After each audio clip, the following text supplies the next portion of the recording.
الحمد لله رب العالمين، الصلاة والسلام على أشرف الأنبياء والمرسلين نبينا محمد وعلى آله وصحبه أجمعين.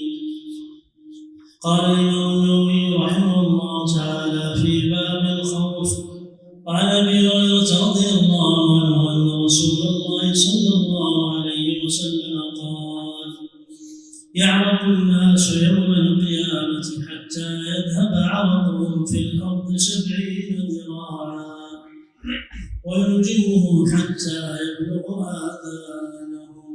متفق عليه. ومعنى يذهب في الأرض أن ينزل ويغوص.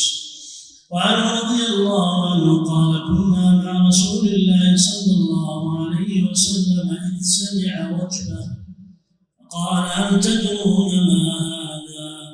قلنا: الله ورسوله أعلم. قال: هذا حجر رمي به في النار منذ 70 خريفا، فهو يهوي في النار الآن حتى انتهى إلى قعرها فسمعتم وجبتها. رواه مسلم.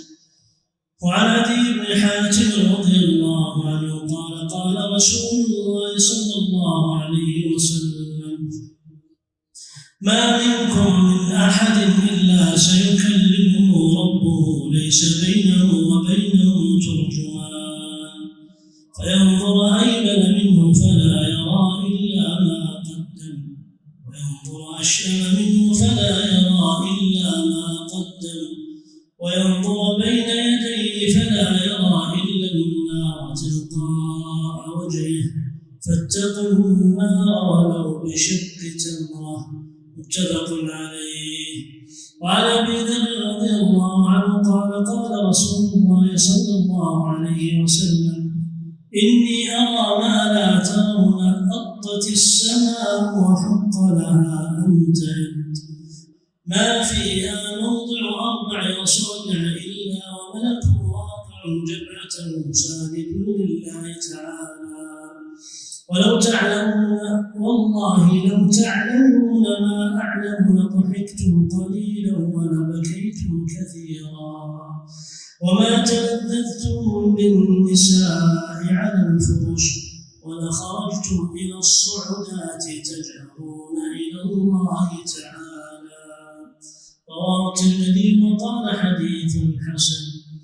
قوله أطت، والأطيط هو صوت الرحل والقتل وشبههما، ومعناه أن كثرة من في السماء من الملائكة العابدين قد أثقلها حتى أطت. والصعودات هي الطرقات. ومعنى تجارون أي تستغيثون. الله تعالى أعلى وأعلم وأحكم. صلى